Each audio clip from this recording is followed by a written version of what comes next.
Hello, everybody, and welcome to finally Selection Sunday. And we are here for the 2035 March Madness Selection Show for what is seemingly a once-in-a-lifetime, at least for now, a once-in-a-lifetime tournament field as we have expanded from 68 to 80 teams. And this should be a fun road to Las Vegas, where the road will end in Allegiant Stadium. Hello, everybody. I am your commissioner here, Mr.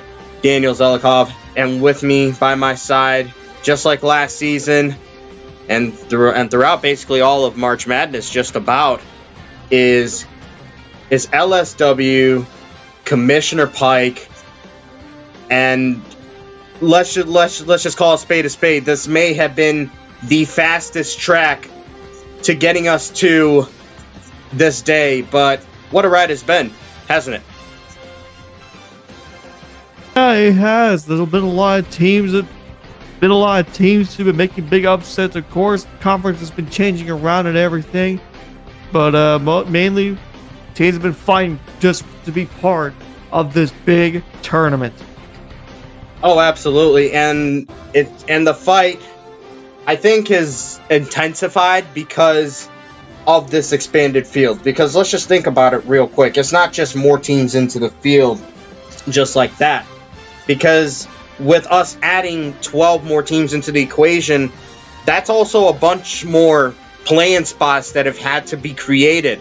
So not everyone is guaranteed into the round of 64. In fact, less teams are guaranteed into the round of 64, which I think really elevates the pressure that everybody has been, under this season, and especially going into March, whoever makes it in and is going to be a part of those play-in rounds, man, they're going to feel the heat, aren't they?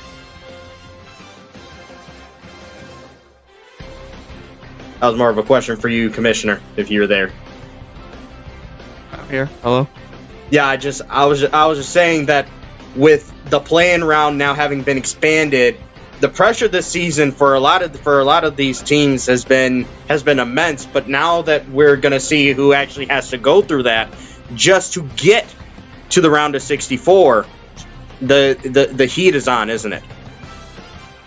Oh yeah. I mean, especially since the fact that now, instead of having just a couple of teams getting in now, there's a lot of people who have to fight in just to be part of this big tournament, and of course just to have a chance at the national championship. But again, having an expanded field like this, and especially since all these conferences have been really building good teams as of late, this is an opportunity for these teams that have been sitting in the back to finally rise up and play some basketball that they're worth for. Oh yeah, and this is what we've been waiting for. This is what all the build has been, leading up to. And now all of a sudden, we have an 80-team bracket to reveal, the first 80-team tournament field in the history of LSL. And let's just get things started. But before we do, of course, I just want to thank everybody that is tuning in. Thank you all. From, regardless of, where and when you're tuning in. Love everybody that's popping in. Love y'all for real. And yeah, I'm ready to get things started. Let's just get it going, man. I mean, I don't know what more to say, as we are ready to get this thing going. And yep, of course, those are our Instagram handles right there, at LegendCBB and at LSL.wrestling. Of course, before we start, actually, if you want to put in a quick little promo or a little update on what's coming up next for LSW, go right ahead, sir. Well, I can say that in 2 weeks we are having one of our biggest shows of the year, that being of LSL Wrestling Final Destiny. But now is not the time to do that, because I'm more excited to see which teams get in, which teams are left out. Oh, absolutely. I'm excited as well. Just wanted to also put a spotlight on wrestling because Commissioner Pike does an excellent job there, as Final Destiny is coming up in 2 weeks. That is our WrestleMania, basically. But with that being said, I'm ready to get down to business. And here we go, boys. The number 1 overall seed. It is going to be in the South region, and it will be Auburn, who was a 1 seed last year, but this time around, they are the 1 seed. The top of the top, the best of the best.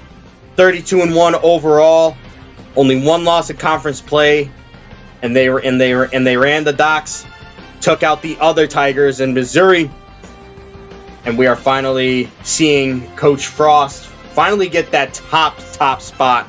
And right away you get to see that the top seed has a loss. And this is something that we have gone through this season, right? And early on, in like middle of January, we had no undefeated teams remaining. And so what does that mean for this tournament going forward? Well, I mean, it is now a more unpredictable tournament than ever before, mainly because this is the first time now in 4 seasons that we get to see an undefeated team win a national. No, we see a team with a loss that can win the national championship instead of dealing with the fact that an undefeated team can be the national champ. Well, that's no longer the case now. It's all up on the line. It absolutely is. And, you know, that's the trend that we have had the past 3 seasons, but all of a sudden, even before we got to February, it's tossed aside, and we can just start with a fresh slate. And we definitely can do so, especially with revealing this region. So going forward, who will Auburn have to play in the round of 64? Well, first things first, folks, I'd like to say that this play-in round for this season has a special name. It is called the Survival 16. Why is it the Survival 16? Simply put, it is because only 16 teams will survive this play-in round. And so, who will have to play Auburn in the round of 64? Well, it's going to be either New Mexico State or East Tennessee State. New Mexico State finishing 15-18 on the year, coming out of the WAC. And then East Tennessee State, 15-17, your SoCon champs. A very bizarre year in both conferences. But that 8 and 9 seed line, that's the most intriguing part. Who will Auburn have to potentially face in the round of 32 if they avoid disaster? Well, at the 8th seed, it's Louisville, and they're back. At 23-8, a little bit of a hiatus ever since Coach Deuce abruptly left out of nowhere. Coach O'Day in his first season picks up the reins and gets the Cardinals back into the tournament year 1. But they got a tough test in their first round matchup. It's going to be the Red Storm of St. John's at 22-9 out of the Big East. This is a fun little matchup right here that I really don't know who's going to win. But I'm more intrigued in this 5 seed. Who is it going to be? Rock Chalk Jayhawk. It is the Big 12 runner-ups, the Kansas Jayhawks. And we're seeing here a little string of first-year head coaches, of course, with Coach O'Day, Coach Anthony White, who actually left Loyola Chicago to go to St. John's, and Coach Teeter, who left Miami for Kansas. But who will the Jayhawks have to play? Well, they're going to have to go up against 27-5 Texas Southern from the SWAC. They absolutely dominated that conference, didn't lose a single game. And, I mean, we have seen these types of matchups before between 5 and 12 seeds. Some of them, not all, but some have prevailed in terms of upset predictions. What's your evaluation on this? Do we see Kansas getting bounced right away? Well, I mean, Texas Southern, like you said, they're coming out of the SWAC again as the conference champion. And they've had a really good offensive team heading into this tournament, so it's not really a down the line middle matchup between Kansas and Texas Southern. But Kansas defense may be a big factor into this game. But Texas Southern may have their offense on their heels at all times in this game. Well, as always, that is the case, especially when you're dealing with these underdogs going up against the gatekeepers of the top, which seemingly is Kansas. But, still, this is going to be a fun matchup. But as we move on down, the 4 seed, give us Providence, the Friars out of the Big East. What a season they had at 25-5. could have been a higher seeding if they did not lose right away in the Big East tournament, but it is what it is. The 13th seed that they will have to go up against is Hofstra. They are back after a 1-year absence at 25-7. Good to see the Pride back. Now moving on down to the lower quadrant, we have Tennessee, the Volunteers, at 26-5. Sliding in that 6th seed. Some people may see them as a little underrated, but we can get to that eventually if people have questions about how the committee did their seeding. But the 11 seed matchup that they will get, well, this is going to be the first play-in of the seed line. They're going to either face Texas A&M or St. Mary's. And right away, there's a big question there with St. Mary's, who went 26-5 themselves, and it's one of those things where the Gales have been undervalued because of the conference, but at least given the respect to be put at near the top of the 11 seed line. What do we think? Yeah, I mean, the conference itself, of course, the West Coast Conference is not really a very strong conference, even though mainly it's been dominated by Gonzaga over throughout the years. But St. Mary's becoming a good upset team to be part of this tournament, especially the play-in tournament, which I'm actually very happy for them to be here. But going against that Texas A&M team, of course, coming from the SEC, I think it's going to give them a really tough opponent just to see if they're valuable or not to be part of the 64-team tournament. Indeed, and that'll be a big test for the Aggies as well, because St. Mary's is known for their defense. But moving on down the 3 seed of this region, it is Xavier. In Coach Witherwolf's return to the college basketball landscape, he leads the Musketeers to a 25-6 record, semifinals appearance in the Big East tournament, and that is a very strong seeding for Xavier. They will have to go up against Weber State, who is still continuing this run of dominance through the Big Sky, and once again being that representative for them. And at 23-8, they're a formidable foe. Now moving on down to the 7th seed line, we got the Washington Huskies at 26-7, Pac-12 runner-ups this time around, who had a decent season, not necessarily like how it was last year, but it's still a very dangerous team, and they will have to face either Kentucky or Memphis at the 10 seed line. And that's going to be quite the fun matchup whichever way it goes in that play-in game in the Survival 16. But the 2 seed line is North Carolina, 30-3, outright ACC champs, and it's starting to feel like that maybe there is an opportunity for the Tar Heels to get one more crack at the Auburn Tigers, assuming they both make it to the Elite 8. But their journey will have to first start against UAB, the Conference USA champions, at 21-11.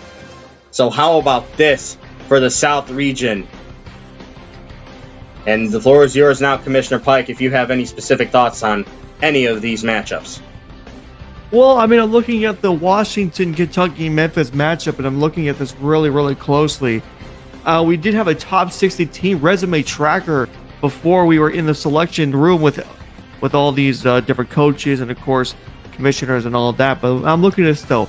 The Kentucky Wildcats came out as the 48th best team. Of course, though, the wins being Florida and Texas A&M. But here's the thing, though. Memphis, they are a statistically good team on the defense. They are only allowed 1,796 points.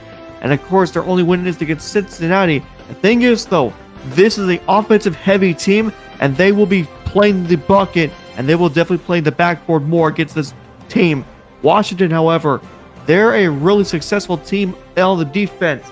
But again, Memphis could give them a big struggle if they get past Kentucky in the first round. Another matchup I really want to look at, though, is going to be that Xavier-Weber State matchup. Xavier, this could be a big moment to show exactly what talent they have. Of course, they went 9-5 against user teams this season. However, going 8-4 in their own conference and having a really good matchup wins against, of course, the champions Creighton, against Providence, UConn, Villanova, all at home. But of course, the big win though became against Duke. So Xavier in this region is going to be a really good test against all these other teams. So when we head into the next round, especially the Sweet 16 round, if Xavier, North Carolina there, get ready for a good matchup between those two teams. I'll definitely be ready for that, and I'm definitely ready to see how this South region shakes out, because there's potential for a bunch of chaos here. There really is. I'm really, I only see 2, maybe 3 secure bets in terms of who goes through. Otherwise, I think it's up in the air. But anyways, we are ready to get moving on down to the next region, who is home to the number 2 overall seed. And we're talking about the West region. And that one is from Omaha. It's Creighton, the Big East champs. The Big East tournament champs, as they took down Marquette in the finale, 30-2 overall. A strong season after, a strong one before. This is Coach Zelkoff's 3rd season now under the helm in Omaha. This is a dangerous team that he's been building, similar to Auburn, where they've just nurtured all this talent and they've really grown. And it's to the point where they return back to where they originally started, a 1 seed, which is how their first March Madness tournament started. And, well, I mean, do you have any other thoughts on this number 2 overall seed, Commissioner?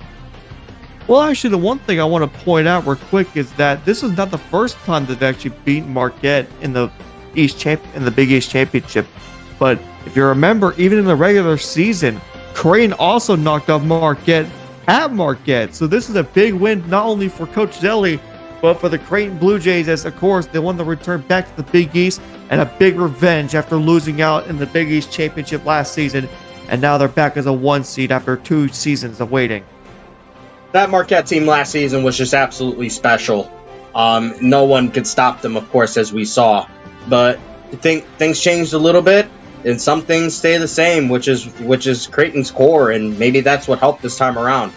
But with that being said, we're ready to see who else is in this region. So, out of the 16 slot, it'll either be Coppin State or Princeton going up against the Blue Jays in the round of 64. And Coppin State, representatives of the MEAC, they went 15-17 as well. Golly, but Princeton, this is our first winning record, on the 16 line at 16-13. And honestly, I'm not sure how they did so bad, because in my honest opinion, that's a pretty good team. The 8 and 9 line, of course, is always intriguing. We've got the Cavaliers of Virginia at 24-7 at the 8th spot here, and they will have to go up against the Bruins of UCLA. UCLA is finally back in the tournament after a couple seasons of being away from it at 22-8. Good on them, representing the Pac-12. Down at the 5 seed line, it is Baylor at 24-7. A very strong year, considering everything, for the Bears in the Big 12. A loaded Big 12, and they did fairly well. But who is going to be the 12 seed that they have to play? It is dangerous St. Francis at 27-5. They are also back after a year away from action. And this St. Francis team, as we remember, they got shellacked by Kansas State last time they were here, so they go up against another Big 12 foe. Have they learned their lessons from the past? That is to be determined. At the 4 seed line, it is Rutgers from the Big 10 at 24-6. Coach Pons, again, when it comes down to it, a lot of these teams have built a core and they nurtured it. And that's one of the things that Rutgers got done as well. With Coach Pons leaving St. John's, this is his 2nd season here in Piscataway, a very good team that he's built, and a rather great season that they had, considering everything. At the 13 line, they will have to go up against Hawaii, the Rainbow Warriors, at 25-6. And part of me is looking at that match, and could be one that people pencil in as maybe their favorite upset match. What about you? What are your thoughts on this, Commissioner? If you're there. Oh, sorry. Yeah, I'm here. You got cut off. But I will say, real quick, if anybody remembers what happened last season, Hawaii gave a big struggle for the team they played, and I can't remember who they played. It was Creighton. And if anybody remembers that Creighton game, you know it came down to the last, 5 minutes of the game. Creighton struggled the entire time because Hawaii would not stop scoring. They played perfect defense and just made Creighton struggle with the way they played. Rutgers need to figure it out how Hawaii is going to play them. Because if they don't, Hawaii is going to do the exact same thing that they did at Creighton last season. This team is dangerous if you're not playing them right. Oh, absolutely. Hawaii gave Creighton a whole bunch of issues and fits last time around, and this Hawaii squad seems even better than the one before. But of course, Rutgers is also vastly improved as well. Now, going on down to the lower quadrant of the West region. At the 6th line, it is the Gators of Florida at 26-5. Another strong SEC team here, but they just didn't have the strength of record and schedule just like Tennessee, but still a very respected opponent. Of course, we all know about Trippy Finn. This is his last time going around, and we forgot to even talk about Yao Amigo for Tennessee, which is a shame because both of those bigs are probably going to light up the tournament. But either way, Florida at the sixth line, and they will have to play either Georgetown or Washington State. Georgetown, of course, being coached by Coach Stevens, his 3rd season as the Hoy's head man, now going up against a fresh face on the block.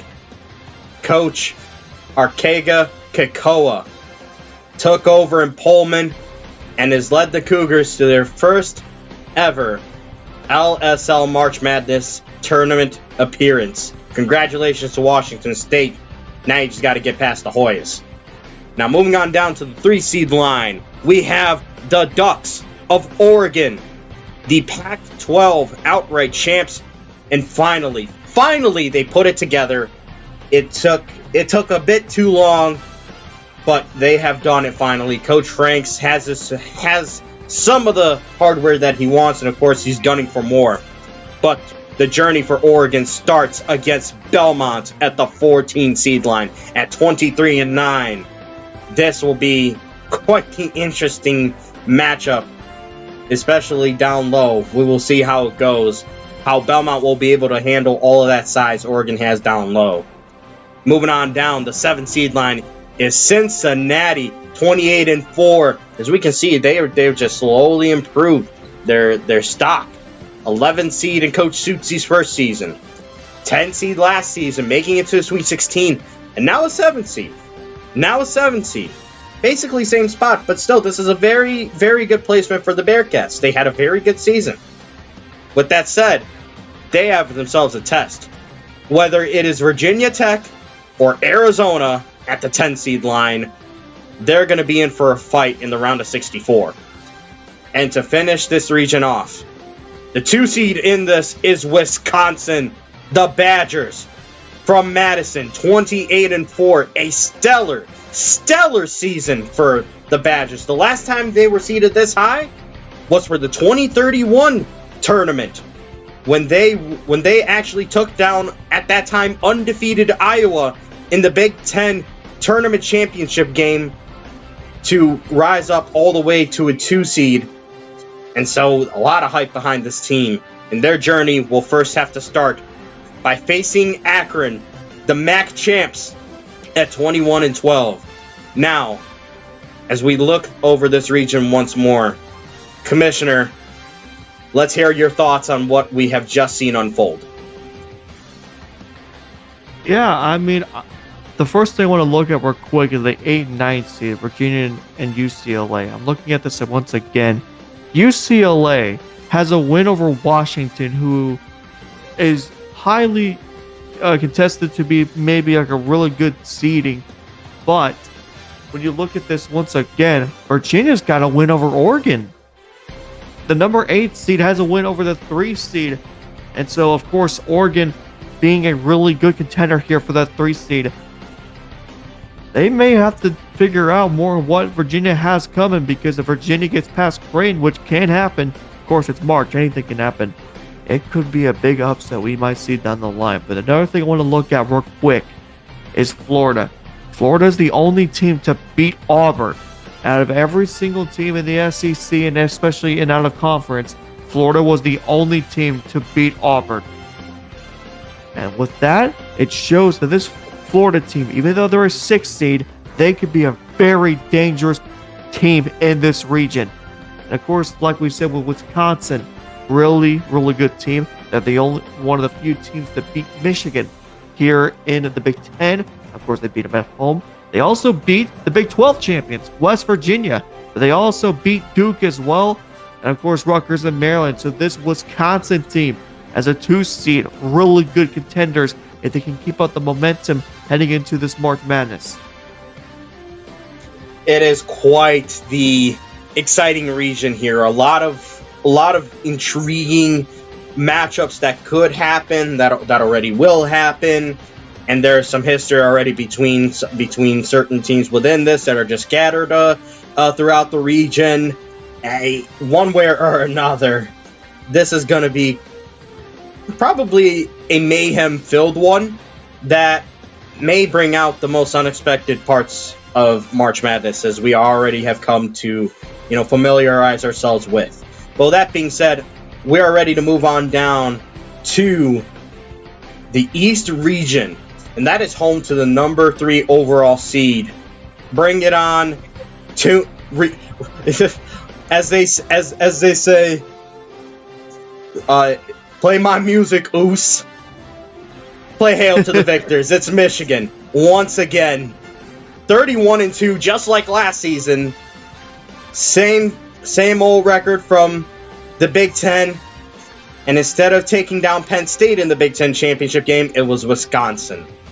And Coach Provo, second season in, second 1 seed, and we know what happened last season. They made it all the way to national championship game. They could have been one decent first half performance away from maybe winning. And we know it was just a bad half for them, but are the expectations a little bit different now with this team, and especially with how last season went, or is this just the same old thing, run it back type of deal? What do you think? Well, I'm looking at everything they've been going through, and I will say this: their scoring margin 907 throughout the season, probably one of the best. It is easily top 10 in terms of scoring margin. But the biggest thing I want to look at real quick is their games versus user teams. They've only gotten 2 losses against user teams. Those 2 are Wisconsin and Penn State. But however, they have really done a really good job. They beat Washington in a neutral site game. They got revenge against Wisconsin in the Big Ten championship, and of course they've swept the floor with only going 13-2 in their conference record. So this Michigan team, really good. Provo has revenge on his mind, and he wants nothing more than to give this team a national championship like they wanted to last season. And it could finally be the season that they do that. But of course, it's just maybe the most unpredictable field that we have ever had, and what is shaping up to be in our history. But with that being said, let's just see who else is in this thing. Why not? So, who will be unfortunate to play Michigan in the round of 64? Well, it's a toss-up. It's either going to be Northwestern State or Arkansas Little Rock. Northwestern State winning the Southland Conference, 19-13 record for them. Meanwhile, for Little Rock, being the Ohio Valley champs at 19-13 as well. So two teams that we really haven't seen much of in March, especially in quite a while. So good to see them make it in. The 8 and 9 line, of course, the most intriguing part. As always, it is San Diego State here, the Mountain West runner-ups at 27-6. Quite the decent team right here. This honestly, I'll just stop real quick, because this brings me back to last season. Who remembers when somebody made a bracket and they had 8 seed San Diego State, which they were an 8 seed last year as well, they had them winning the entire tournament. And what happens next? They lost to Rutgers in the round of 64. I just wanted to point that out. Anyways, 9 seed in this season, though, it's going to be either Notre Dame or Texas. Oh boy, this is quite the interesting matchup, and I know you have a little bit of personal connection to this, so I'll let you take a minute to talk about what could happen here if you'd like, Commissioner. Well, I mean, this game is being played in Austin, Texas, of course, because in the round of the Survivor 6 team in this season, however, instead of doing a neutral site game, of course, like normal March Madness, these games will be played at home games according to the higher seeded team of this region. So I'll stop you right there, actually, real quick. I'll stop you right there because that's actually not the case. No, everybody will be playing on neutral site. Everybody will be playing on a neutral site based on their regions. You're good. Okay, well, correct. So, correction, I was completely incorrect, but of course, this Texas team coming out of the Big 12, of course, big matchup for this team. I'll actually go look real quick. Where is this Texas team? Oh, yes, they're right here, 39-40. Both teams going 20-9, 21-9. Both teams have big wins over big opponents, of course. But these two teams, Notre Dame is more of an offensive team. Texas more of a defensive team. These two teams are going to collide here in the 9th seed, and I believe these two are going to put up a heck of a show just to see which one makes it into the round of 64. Yeah, both teams actually from their conference tournaments also pretty much had the same outcome. They won their first game and lost their second one. So, and I like the same pattern right there, honestly. So, I'm intrigued in this matchup. Both teams had a very tough schedule this season, and will now have the right to get a shot at San Diego State in the round of 64. But moving on down to the 5 seed in this region, bring on the Cougars from BYU, 31-1. Hard to believe it, but outright West Coast Conference champions. The dominant run of Gonzaga's has finally ended. It didn't seem like it would end at all, and then BYU under Coach Hammer in his first season doesn't run out the gates. So it's a refreshing sight and a refreshing perspective that we now have of the WCC. But who will BYU have to play in the round of 64? Well, it's either going to be the University of California or Ohio State. Both of these two teams being one of, obviously at this point, two of the last 4 teams in. So already teams like Florida State and Syracuse, Texas Tech, Boise State, and maybe some others are Northwestern, Colorado. All of a sudden, they're sweating over here. So we'll see how this goes. The 4 seed in this region, it is the Huskies from UConn. What a season for the boys from Stores. And it's quite funny, Commissioner, you have a certain family member that took over this program in season 1, already getting a 4 seed. Do you want to talk about him at all? Well, I will say my dad had high expectations for this team, especially with the roster he was working with, and I would say he is pretty happy that he is the 4 seed in this region. Yeah, I mean, 25-7, you usually see teams not be seeded as high, but look, the Big East was respected. Straight up, you can just tell. It's one of those things where at some points, it's not just about the record, it is about how strong it is, how strong your schedule was. So that's why UConn seemingly is put at 4. But who will they have to play? It will have to be Iona at 24-8. We got ourselves an in real life rematch over here. The Gales will get themselves another crack at the Huskies. Now moving on down to the 6-11 line, and ultimately the lower quadrant in this region. Missouri at 26-6 is your 6th seed. The SEC runner-ups. What a springboard of a season they had. If you remember last season, they were playing 11 seed with that young core that they started out with. fast forward a year, a lot of maturation, growth took place amongst this Missouri team, and more experience under the belt for Coach Moore, and boom, look at that, a fresh change, a new perspective, and a new positioning here. But who will they have to play?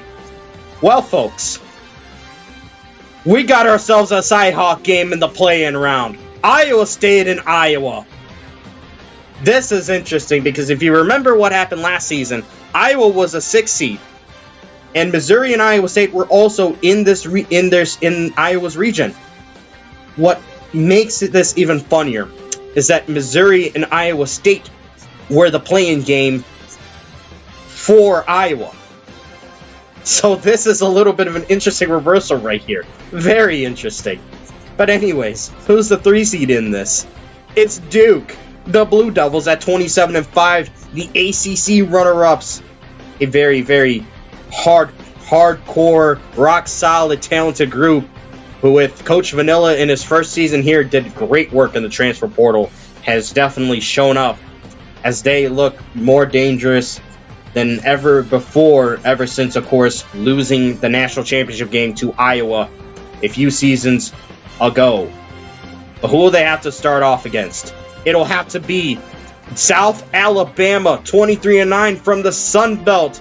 That only means one thing. Marshall's run of dominance in the Sun Belt is over.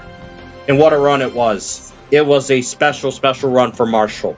But anyways, 7 seed, we got the Cowboys from Oklahoma State at 22-8 from the Big 12. This was a tough conference, a very tough conference. And even though it wasn't the season that the Pokes hoped for, technically they regressed.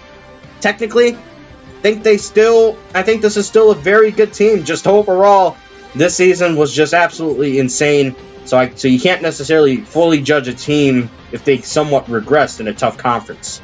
But who will they have to play? Well, it's going to be either Ole Miss or Utah State. So it'll either be the Rebels or the Aggies from the Mountain West. Either way, that'll be a fun matchup. And that playing game, I'm actually circling as one of my favorites. But who is the 2 seed in this region? It is Houston, the American champs, at 32-1. The Cougars. What a season they had. The best one so far in Coach Azuna's tenure, and they almost were a 1 seed. They just the teams that they had in front of them, just simply put, did not allow them to get to that point. And so they are one of the best 2 seeds, if not the best 2 seed in this tournament. But who will they have to start off their journey against? It's going to be Fordham of the Atlantic 10 at 20-13. The Rams are fresh face coming from the Atlantic 10. We have seen Loyola Chicago, make a run, of like 2-3 seasons with Coach White when he was there. We've seen George Mason before. We have seen VCU. We've seen Davidson. Fordham is a new one, and welcome the Rams. But with that being said, Commissioner, quite the region, honestly, and it's wild just looking at it because we got, what is that? 1, 2, 3, 4, 5 survival 16 playing games here. I mean, what can we take away from this? First of all, I want to say, hey, Frost, look who's the 14th seed, buddy. Secondly, I'm looking at the Ole Miss Utah State game. People feel like, oh, well, it's Utah State. It could be just pretty easy. No, this Utah State team is actually very dangerous. There is a couple reasons why. One, they beat Washington. And then secondly, they beat not only Boise State, but also New Mexico, who went on to win the Mountain West. So this Utah State team, dominant on the offense. Actually, I'm looking at both of them. Both teams are dominant on the offense. So when we get into this Ole Miss Utah State game, I expect a lot of scoring from both teams. And this Oklahoma State team, they got to get ready because they're not as good on offense as these 2 teams. Because I'm looking at their points for versus points against. Yeah, statistically, Utah State and Ole Miss they're much more better scoring than Oklahoma State. Now, granted, yes, they play in the Big 12, but there's no excuse when Ole Miss plays in the SEC. So Oklahoma State, you got to get ready. It's going to be a big match for you. And of course, I want to talk about BYU real quick. Of course, being in the West Coast Conference, 28-1. What a season for them. 6-1 against users, 18-0, perfect record in their conference, and dead even at 3,000 points for. This team is a dangerous team of both offense and defense, as I expect BYU to make a big run in this region. They could, and there's always potential for a big run, especially out of a team that absolutely dominates the West Coast Conference. I mean, we have seen it time and time again with Gonzaga, but is that sort of fate also fitting for BYU? Time will tell. But yeah, this region's absolutely stacked. Well, that said, folks, that brings us to the last region in this tournament, and it is none other than the Midwest region, home to the last number 1 seed. The last but not least, and also last. But that doesn't mean they're any weaker than those first 3 seeds. And of course, I'm talking about the defending national champions. Enter Marquette as the last number 1 seed. I mean, this is one of those times where you certainly feel and believe that they could really go back to back with the team that they have. It is absolutely dangerous. Not without faults, though. It is a bit of a different team compared to last season, but I mean, in terms of maybe, I guess, confidence level in regards to whether they can do it again, is that possibility truly real, Commissioner, or are we just kind of relying on a little bit of last season's magic? Well, I mean, Coach Nala understands how her team works, and she understands that this Marquette team may not be as good as they were last season, but there's still a possibility that they can make it all the way once again. Of course, she knows how teams work. She understood what was so special about her team. But even you're looking at how the teams played throughout the season, it's, again, high-scoring offense, low-scoring defense is exactly what you want to see in a team. Of course, over 1,000 scoring margin with all these teams combined. Of course, swept UConn, beat Xavier, beat Providence, and beat Villanova. But again, this is something we need to see more. Marquette is coming into the season as defending national champs. But do they see them as a possible national champion once again? Yeah, I do, actually. I could see it happen. This is a team that is looking for back-to-back for the first time. But who knows what to expect in a tournament like this. 100%. It's let's just put it this way. A new season brings forth new challenges as always to everybody. I think Marquette definitely, felt that and went through it the best that they could. I mean, 30-3 is absolutely no joke. They won the Big East regular season championship, lost the tournament championship to Creighton, so a little bit of a split there between Coach Nala and Coach Zelikov. And yeah, I mean, it brings us here to where you have 2 1 seeds that are from the Big East, which of course speaks volumes about that conference. But going on, let's take a look at who is in this region. So who will be the unfortunate ones to have a shot at Marquette? It's either going to be North Dakota State from the Summit League or Winthrop from the Big South. The North Dakota State, I believe it's Bison, if I remember correctly. It is. Yeah, okay, good. God bless. What a surprising season they had, because for a while, I'll just speak on this real quick. We saw South Dakota State be a team that was looked at as like the top team, which they were for a good bit, and then they traded spots with UMKC. Yeah, that's right. The Roos are in the Summit League in this world. I don't know how, just it is what it is. But it was one of those 2 teams that we were kind of looking at, and then boom, North Dakota State. So, bit of a shocker right there, and yeah, that just an unfortunate end for Oral Roberts. I know I bring them up randomly, but it's because of what they were able to do last tournament. If you know, you know. Anyways, moving on down to the 8 and 9 seed line. We have Gonzaga here, 29-4. This is the partner. This may be the most dangerous 8 seed I or you have seen in a while. What do we think? Yep. I mean, I'm looking at their points here. Look at this. 3,155 points for compared to 1,853 points against. This team, very dangerous. And the fact they're only an 8 seed really does not scream how good they really are. This team can make a big run if they get things going. And I will say, anybody who plays the 9th seed of them, good luck. And don't forget, you got to defend the paint as much as you can. This is a very dangerous team inside the paint. One name makes everybody tremble in fear. DeAndre Markelle. And also Jacob Huntington, by the way. That dude's a stud as well. But anyways, who will have the chance at Gonzaga? It's either going to be Indiana or Kansas State. So the Hoosiers under Coach Cale back in the tournament picture once again. This is Cale's 2nd season in Bloomington, and this is Coach Pugsley's 3rd in Manhattan. I mean, with Kansas State last season, they made their appearance and left.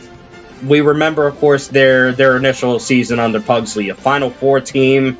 I mean, it's hard to see them replicate it, but here's the hoping. If it does happen, my goodness, that'll be a crazy trifecta of wins right there to get them on their way. But the 5 seed line, it is Villanova, the Wildcats from the Big East. Coach Cotton taking over after Coach Creed left for Texas, and already has them in a pretty nice spot. We know the misfortune that Creed had as the head man at Nova for the last few seasons. 1 Sweet 16, but besides that, 2 upset round of 64 exits. But this is maybe a new era with Coach Cotton back in the saddle again. But who will they have to go up against to start things off? It will either be Texas Tech or Boise State. Either the Red Raiders from the Big 12 or the Broncos from the Mountain West. And this honestly, in terms of 12 seed games, there are only 2, I know. But this is my favorite one. Anyways, moving on down the 4 seed line, it is Penn State at 26-6. So already the round of 32 could potentially be the battle for the state of Pennsylvania. But who will Penn State have to play? It will have to be the University of Wisconsin-Milwaukee from the Horizon League at 24-7. The Horizon League champs, looking pretty dangerous, but of course the Nittany Lions, man. The Nittany Lions they haven't been the same team as they were last year, but still very, very, very lethal. They picked up quite the impressive amount of wins. But moving on down to the lower quadrant, the 6th seed in this one, it is New Mexico, the Lobos, the Mountain West outright champions. And this is rumored to be Coach Pitt's final season. It's just a rumor, of course. But if this is truly the last ride for this legendary head coach of this program, what a tenure it has been. 29-3. The absolutely dangerous team that nearly knocked off Oregon. And his Houston's only loss was at New Mexico. So that speaks volumes to how dangerous they can be. But they will have to play either Colorado or Northwestern at the 11 seed line. Oh my.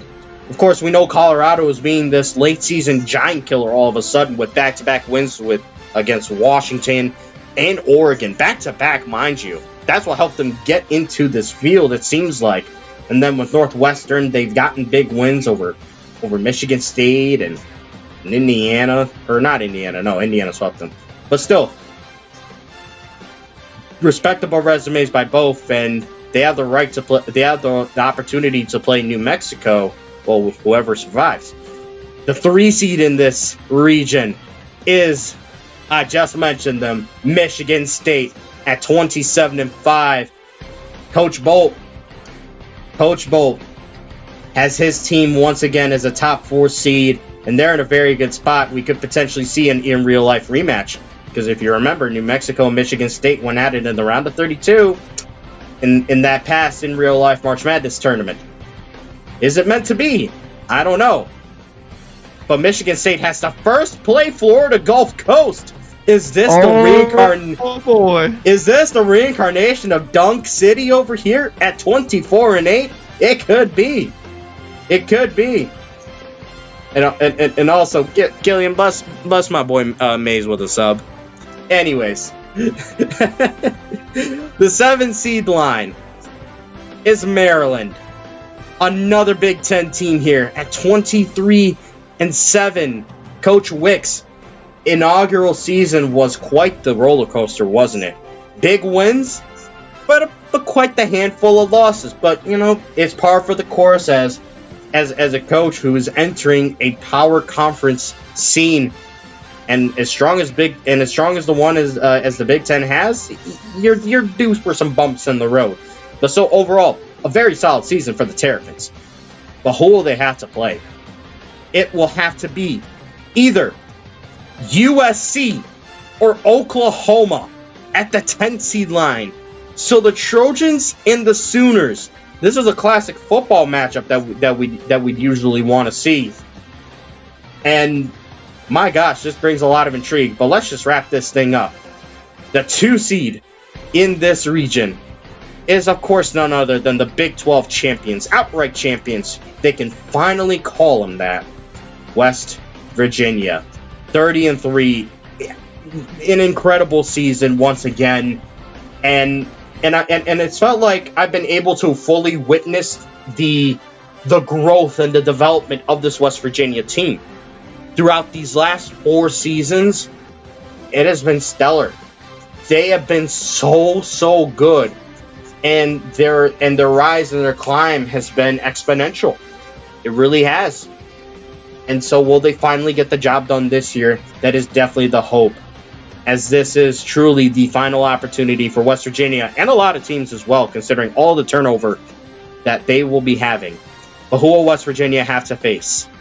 It's going to have to be Bucknell that they start their journey off against. At 21-11, the Patriot Conference champions.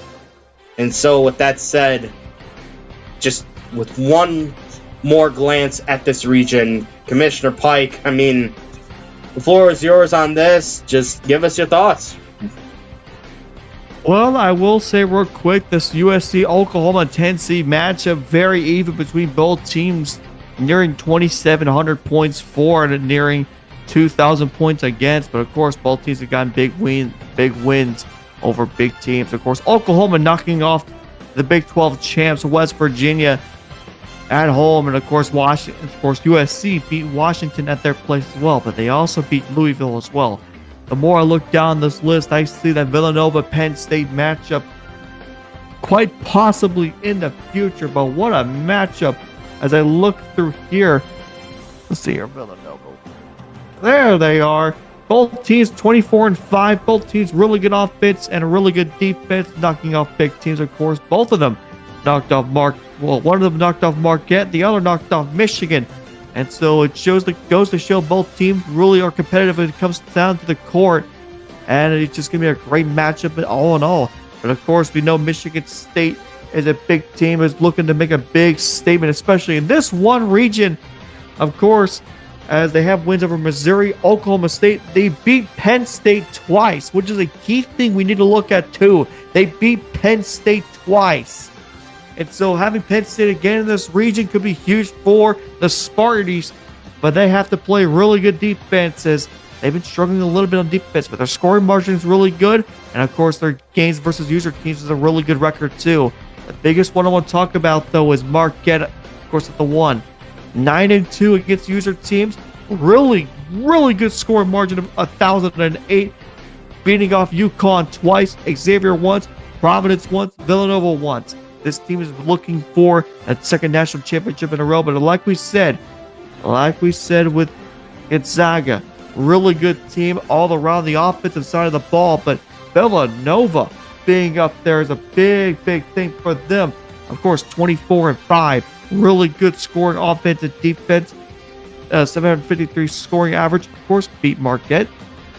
And so another big game there. So quite possibly a lot of good matchups all around. And I cannot wait for this region to go off as well. We have so much to look forward to, especially now that all the regions have been revealed. And let's just take a quick look at who was unfortunately left out, but also who just snuck in. And as you see, Boise State, Texas Tech, Ohio State, and Cal were the last 4 in. And the first 4 out, Florida State, Syracuse, Butler, and Seton Hall. When it came down to it for Florida State and Syracuse, simply put, the ACC just was not as strong this season as past seasons. And Florida State just didn't get enough big wins. They had an opportunity in front of them, and they whiffed.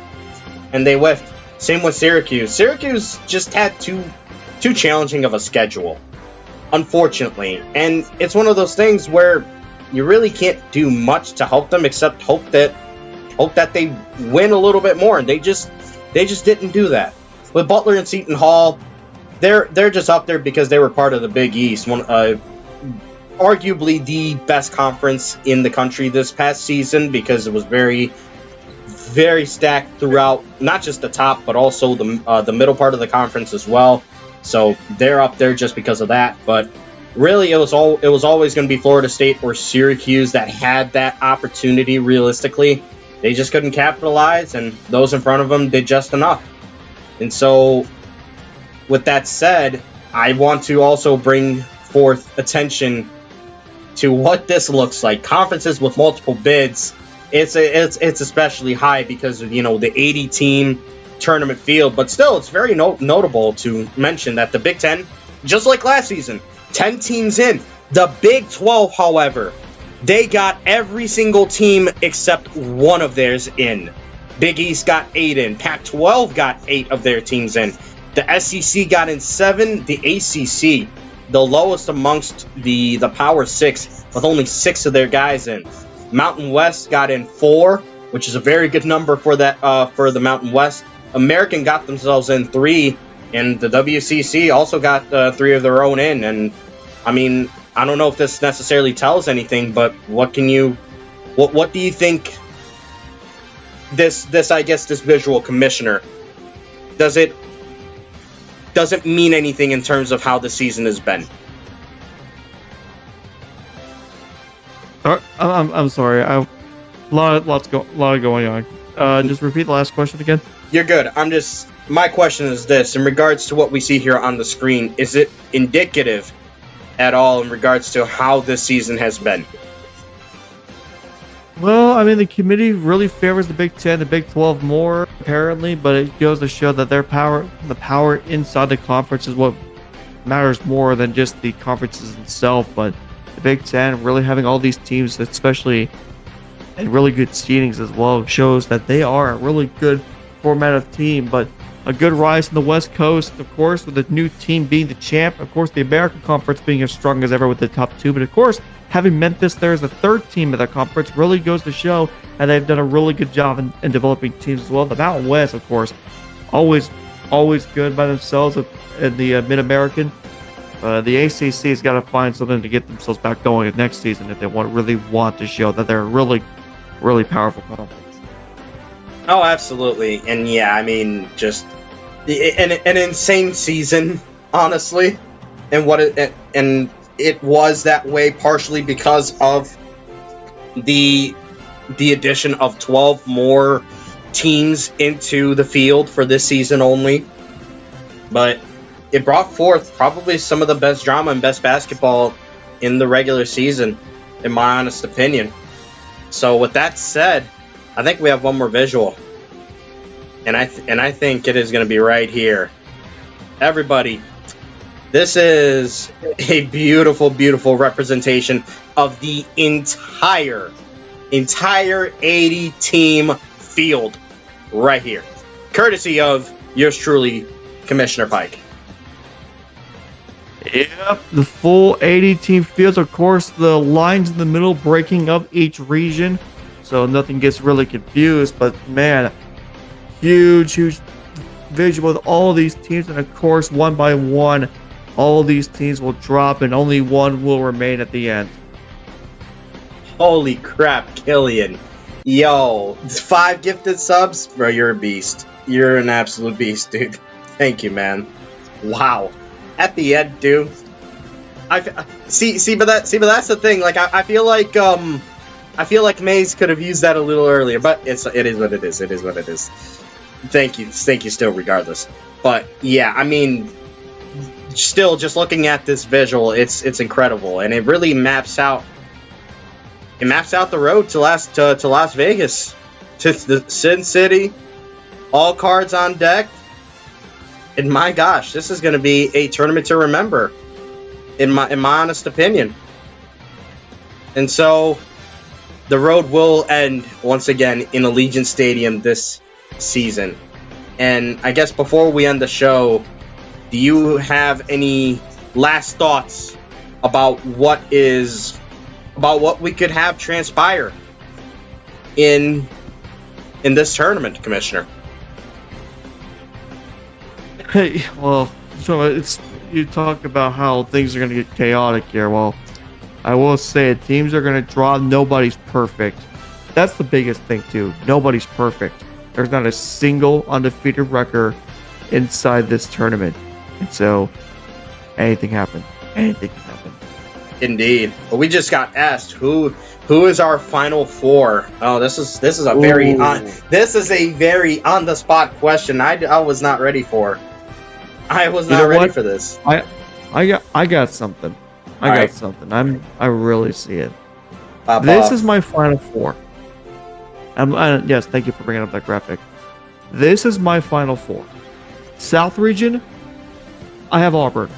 I feel that they're finally going to do it. I feel that they're going to finally get through. Yes, they have a really tough round of 32 matchup, but I feel like as soon as they get past that, I feel like they're home free all the way to the final 4. In the West region, I got Wisconsin. I got the upstate. It's either going to be them or Florida getting to this. Wisconsin has a really good defensive team heading up into this season, but this Florida team has always been a great SEC team, but I got the Badgers moving on to the Final 4. In the East region, I got Houston. I got those guys down there in the American. They're going to make a big run. I feel like this region is a really good matchup for them, especially in their own quadrant too. So getting to the Elite 8, I feel like they can do that. The Final 4 may be a little bit questionable because they have a really tough top tier quadrant there. In the Midwest, I got the reigning champions Marquette making the Final 4. I feel like this region, even though it does look difficult, I feel like Marquette can figure out what they're going to do by the time we reach the Sweet 16. And I feel like Coach Nala and the Marquette Golden Eagles are going to get back to the Final 4 once again.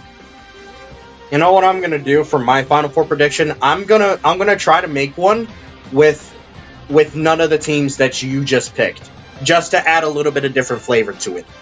So, you picked Auburn from the South. My pick is North Carolina. To me, it's either Auburn or North Carolina. As stacked as this region is, my personal belief has always been Auburn or North Carolina as a national champion. So if you're picking Auburn, my pick is North Carolina. In the West, you picked Wisconsin. I know. The thought is like, oh, you'd probably pick Creighton. Well, you're damn right, because this Creighton team has been battle tested throughout the entire season. If it wasn't them, if I couldn't pick Creighton, I'll give the nod to Rutgers. I believe in Rutgers to make the Final 4 if it's not Creighton. Now, East region, you said Houston. Well, I truly believe that the Michigan Wolverines will make it back if it's not Houston, then in that case. I think Coach Provo, you did it once. It's hard to do it again, but we have seen it. We have seen it before. We have seen people do it again multiple times. And so I believe in Coach Provo and the Wolverines to do that. And now you picked Marquette, the defending national champs. I wanted to pick them too, but because I'm going to stick with my own rules that I just set, I've got, in my honest belief, in my honest assessment, it is finally West Virginia's time to make the Final Four. That is what I am thinking will happen. Why? Because first and foremost, this West Virginia team is one of those that truly developed together. Yeah, they've added a few pieces here and there, and kind of modified the starting five just a little bit. The addition of Del Wells from Clemson was huge, but for the most part, the core has stayed together throughout this entire 4-year tenure. And this is the final chapter here. I think they finally get through to the Final Four. National champions, I don't know. But I think Final Four is very, very much so in the cards for the Mountaineers and for Coach Mays, who has built his team for this moment. And so it's going to be so fun to watch this. Oh, what is the most interesting first round matchup for you all? Commissioner, I'll let you answer that one first. Oh my goodness. My favorite matchup out of all this.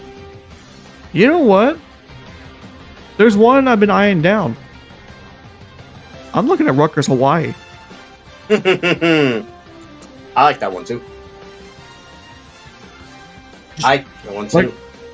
Like I said before, this Hawaii team can understand a team very, very quickly. They're fast learners.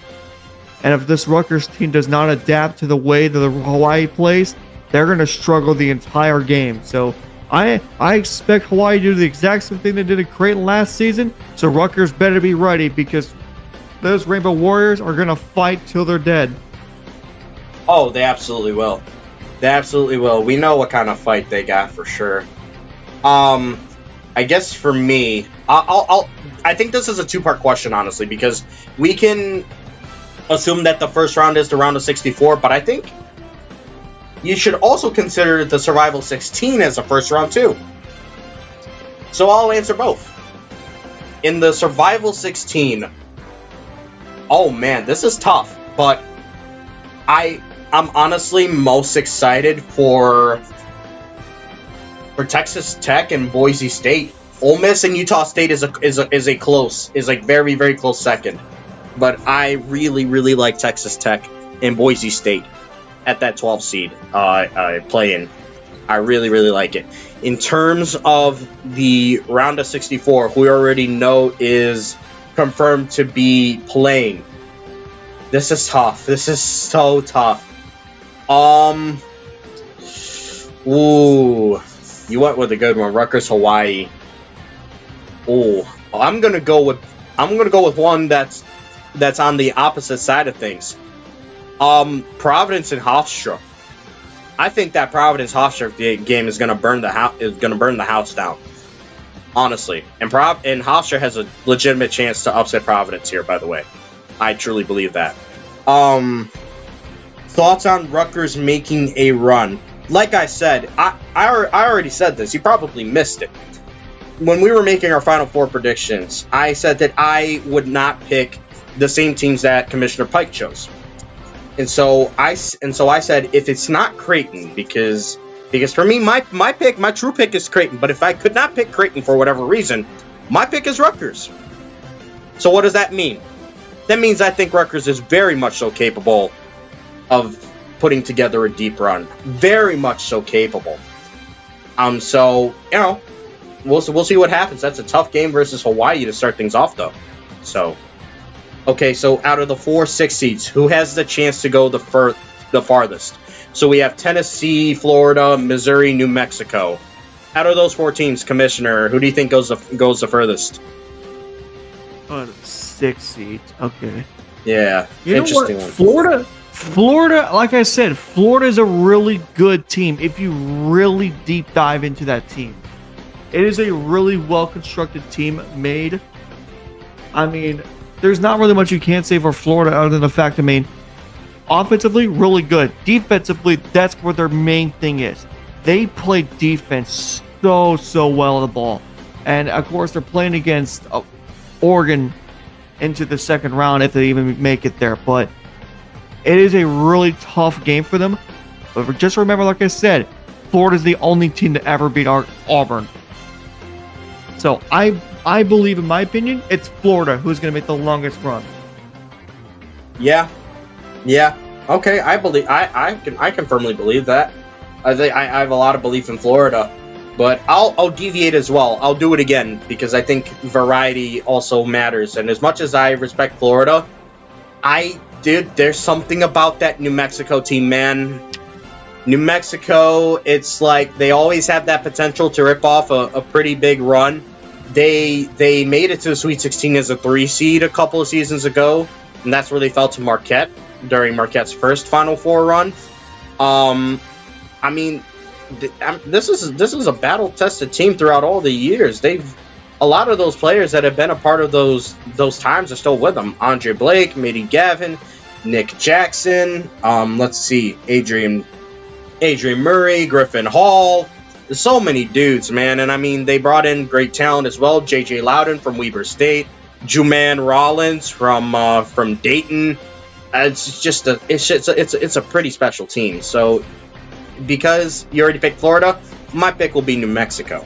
Let's see. Out of all the 10 seed playing games, who makes it out of the first round and who wins in those playing games? So based on what we have, so we have Kentucky and Memphis. We have Virginia Tech, Arizona, Ole Miss, Utah State, Oklahoma, USC.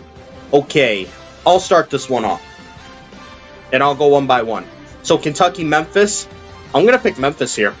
Memphis is honestly, if it wasn't for Memphis's lack of strength in their schedule, they would have been higher seeded. I think they're that good. It's just they got very unfortunate with the the weak resume. But if they get through and they beat Kentucky, I can very well see them beating Washington right away. I can very well see it. But I'll give the slight nod to Washington. I believe in Coach Blake. I think that team is very stellar. I guess we can go region by region just to keep it simple. Commissioner Pike, what do you think? Sorry, what was the question? So it's out of all the 10 seed playing games, who makes it out of the first round and who wins in those playing games? Yeah, we're going region by region, like you and I. We're just trading off real quick. So South region. So just who wins the 10 seeds? Yeah, so the 10 seed playing games and whether we think our winner will then beat who's in the round of 64. Okay. South region? Yeah. I think I got Memphis. I think Memphis can get the job done. I don't think Kentucky is really a strong team as people think. Memphis, though, is a really, really good team that Akbar has built up. But I don't see him get passing Blake in Washington. Blake has always made this Washington team a really, really good team. And so them in the South region, just as that seed, I don't see him get past it, to be honest. Yeah. Let's see here. Virginia Tech, Arizona. I think I got Virginia Tech. I think Virginia Tech has the advantage there. Arizona's a really good, strong team, but again, they're playing against Cincinnati and Susie. Yeah, no, I don't think they're getting past the round of 64 there. Okay. Ole Miss. Let me Utah go real State. quick. Let me go real quick because we're going to do region by region together. So you said Arizona up against Cincy or Virginia Tech Cincy? I said Virginia Tech against Cincinnati. Okay. I actually think it'll be Arizona in this one, and I genuinely think so. And in assuming Arizona makes it past Cincy, I actually think Arizona picks up the win. I think they do in this case. Before we go to the East region, there was a question. Will playing games be regularly posted on X? No, we're done with posting on X for this season. Every single game going forward. Oh, you got an ad? Oh, no. Killian, reach into that baggie, brother. I'm just kidding. You don't have to. It's okay. I'll wait for the ad break to end real quick. But that's it. That is an important question because this is a bit different now that the tournament field is expanded. But now that the ad break is over, to answer the question, no, we're done with posting on X for this season. We're done. No more X for the rest of the 2035 season. Every single game will be streamed online. Let's just put it that way. The platforms are to be determined. We're not going to say that out loud right now. and don't say it in the comment section either. We're just going to say they're going to be streamed, and you will be able to see them live, and you will be able to rewatch them later. That's all I'll say about that. Thank you for another sub, Killian. God bless, man. You're killing it today. But yeah, no more X for this season. But yeah, the East region, we have Ole Miss and Utah State. I like Utah State, and I like Ole Miss. I'm going to pick Utah State here because I believe in them just a little bit more. But I also think that Oklahoma State is beating whichever team wins that game. What's your prediction, Pike? Ole Miss. Ole Miss, Utah State. You know what? I really can't trust Ole Miss enough. I think Utah State gets the upset. But do you think they beat Oklahoma State? I mean, Oklahoma State, they made it past the round of 64 2 years in a row because they beat Virginia both times. I think they go to the round of 32 again. I think Oklahoma State gets the win there. We have the same prediction? Fair enough. Midwest region, it is Oklahoma and USC. I think Oklahoma gets it done. I think they get it done. It's not like how they absolutely crushed and butchered up Syracuse on their home court like last year, but I think they get the job done. Against Maryland, that's a tough one. Ooh. You know what? I will predict that Oklahoma beats Maryland. It is a 50-50 prediction for me, but I think they do it. What do you think, Commissioner? Tough choice. Honestly, let me double check something before I make my choice here. Both teams are so even. USC's gotten a really good win too. To be honest, I think USC is going to get over Oklahoma. Fair. Do I think USC is going to beat Maryland? I feel like it's a close battle, but I think Maryland edges out. All right, that's fair. And you know what's funny? That Oklahoma USC game, it almost happened last year. Remember, because that game between Oklahoma and Florida, that wild finish. If OU would have won that, they would have been up against USC in the round of 32. So yep. we get what could have happened last year. We're now getting it for sure this time around. So that'll be fun. Let's see. What other questions do we have? What team is most likely to have a Cinderella run? And when we talk about Cinderella runs, we're talking about teams that are seeded 8th or higher. So 9, 10, 11, 12, all that. That's a tough question. Here, I got to think about it real quick. Go for it first, Commissioner. Again, like you said, that's a tough question. There's a lot of teams out here that can really be that Cinderella run. But to be honest, in my opinion, the Cinderella run. Ooh. That's a tough question. God bless. There's not really a team you can really see as. My first thought is Gonzaga, but in my honest opinion, I just do not like their round of 32 matchup. I just do not. No, I don't. That's not a good run, but you know what? There's one team I've been eyeing down.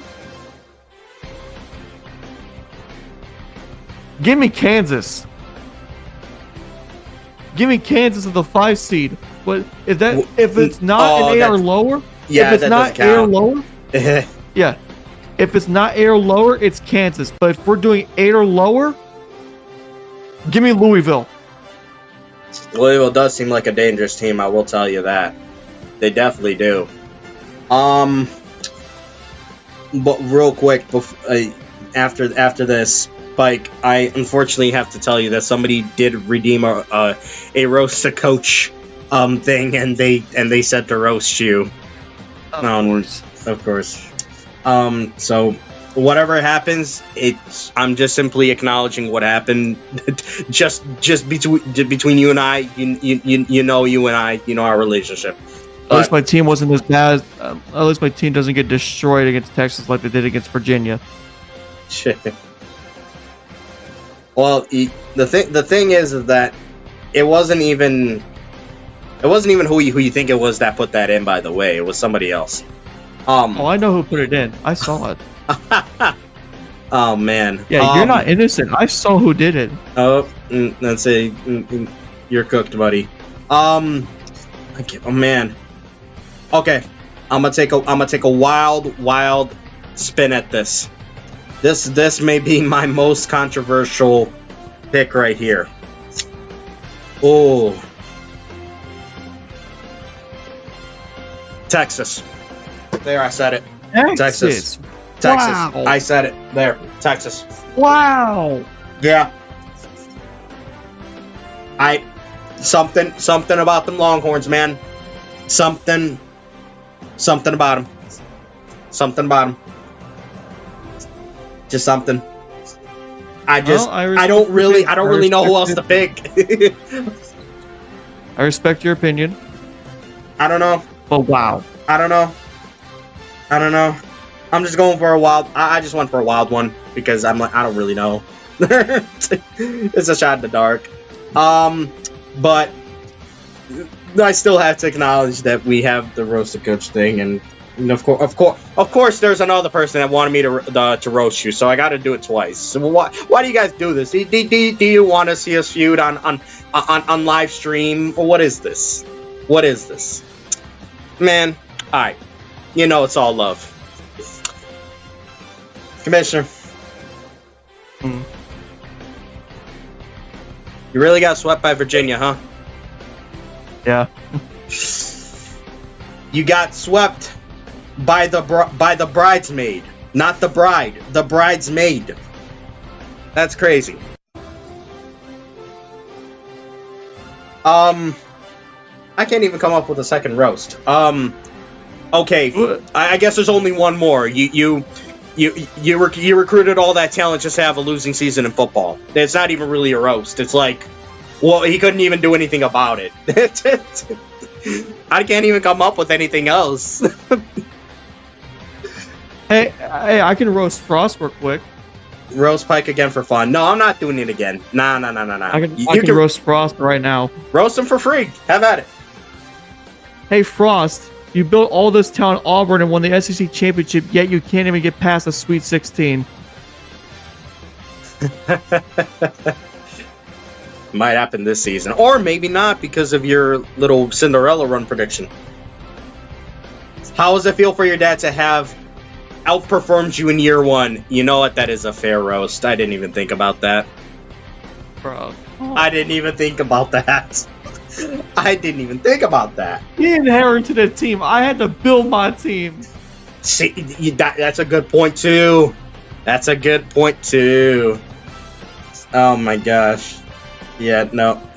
I'm not acknowledging any more roast Pike entries, fellas. Save it. Let's see. I'm gonna look through. Do we have any more questions? Let me see. Doesn't look like it. Boys, we might end the stream right here. We could. My Cinderella team would be Kansas State. That is a fair choice. Oh boy. Well, Commissioner Pike, you got the chance to roast me because Akbar wants you to. It's all free game. I know it's love. Have at it. All right. How does it feel to get beat by your wife all the time?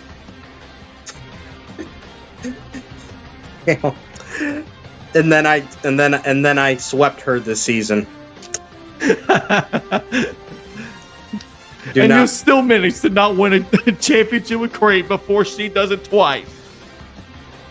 Son of a gun. Son of a gun. That, you know what? That's fair game. Fair game. What at Creighton, at least, brother. I'm a 3-time champ overall. Once at Michigan, 2 times at Iowa. But with Creighton, you know what? I understand.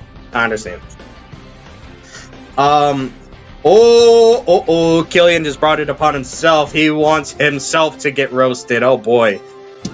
Well, we got too much material to pick from, don't we? I'm kidding. Oh yeah, I do. Killian, go for why it. do you always come to me for graphics, buddy? Is your hand just too tired, or do you have arthritis? Damn. Oof. Oh my gosh. Let's see here. How do you not even make it out of the first weekend with a team that you inherited? And I'm talking about Alabama. We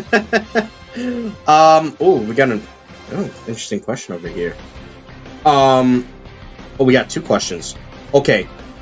Last question. Who's the best 9 seed? I'll personally said Gonzaga. They're not a 9 seed though. That's 9 seed. If we were talking 9 seeds, well, it's either St. John's or UCLA because they're non-playing 9 seeds. So, to me, I think I personally choose UCLA. I think UCLA is slightly better, slightly, just a little bit. Oh, you meant 8 seed. Oh, never mind. So you have Louisville, Virginia, San Diego State, Gonzaga. Dude, it's Gonzaga. Gonzaga is the best 8 seed, in my honest opinion. Yeah. Easily it's Gonzaga. Yeah, easily. Astro Legend YT, first time chat. Yo, good to see you. Welcome. How do you register in your league? To compete in your league? Well, right now, the only way to register at the moment is by becoming a player. And by becoming a player, you literally make a player. You start off, play a year in high school. In our league, you will then get recruited by actual coaches to then go play college ball. To be a coach, if you want to be a coach, we're not going to post any application openings until the off season hits at some point, because right now they're closed. Right now, player apps are open for high school. So, but if you do have more questions, my Instagram is @legends.cbb. I'm actually gonna type it in here real quick. I'm gonna type it in here. Enter. There we go. That's weird. It shouldn't have come out that way. @legends.cbb. That's my Instagram. So if the interest is real, shoot me a DM, man. Would love to talk to you more about it a little later today, or whenever I have the opportunity to hop on and talk to you more about what we do here, man. Would love to have you join. For real. Yeah, absolutely. Would love to have you join after you look into it, man. Creed's fate is in March. Give me a Texas win round 1, but you Albany. What you mean Albany? Albany's not in this. It's what are we talking about? What are we talking about, Pons? What are we talking about? I don't know what he's talking about. Anyways.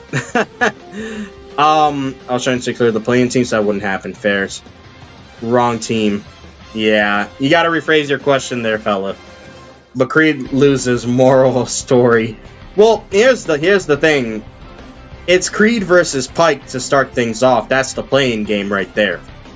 So, if you're saying that Creed loses to Pike, I mean, fair game. It's a toss-up. That game's a toss-up.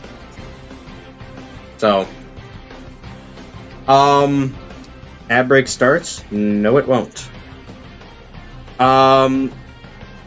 I'll give everybody a couple more minutes to ask any more questions. If we don't have any more, then we'll cap this thing off. And so that I can then go start really setting things up for the Survival 16 round. I think I still gotta edit like 22 rosters, so that's fun. Alright, one more. Hey, throw it at us. You can even direct the question to Commissioner Pike and not me. It's all up to you. It's all up to you. Whatever you want to do. But, yeah, man, I mean... This is gonna be a fun tournament. I'm gonna have to bring my A game for graphics. So I will, though. I will. Make sure everybody tunes in for real, for real. Those games are gonna be popping.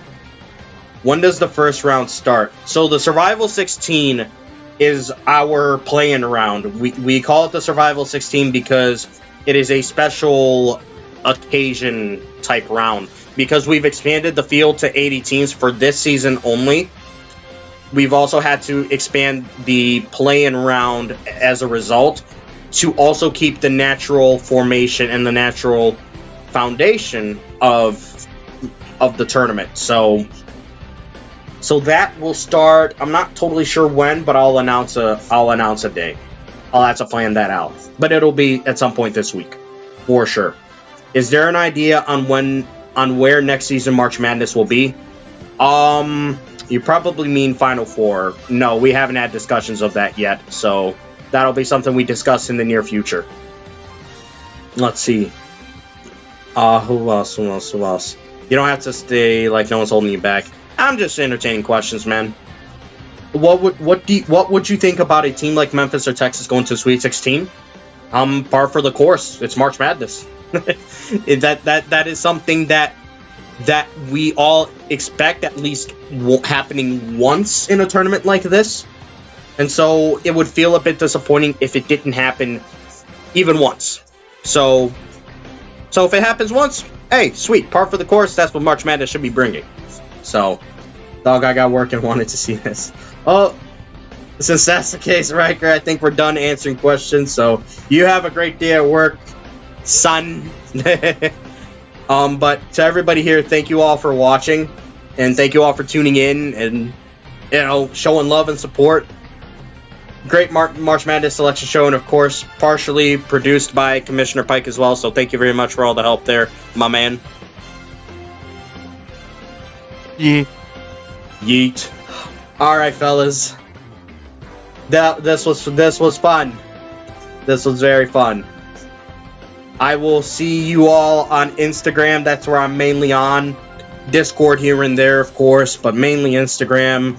But your boy's going to get to work to make sure that we can get started with the Survival 16 round at some point this week. What? It'll be announced soon once I have everything set up and once I figure out times and all of that, because also it's not just me. I'm not just streaming alone. I'm going to be having color commentary with me as well, so we're going to have a lot to coordinate here, but we'll figure out a time and a date and all that good stuff. It'll be soon. So don't y'all worry. But yes, sir. All right, everybody. Have a great rest of your Sunday. Have a great rest of your weekend. For those that are wrestling enthusiasts like Pike and I here, hopefully you will all enjoy the second night of SummerSlam just, as much as you and us possibly can. So, yeah. Y'all have a great day. Great rest of your weekend. And we'll see you all soon for the start of the Survival 16 play-in round. I will see you all soon.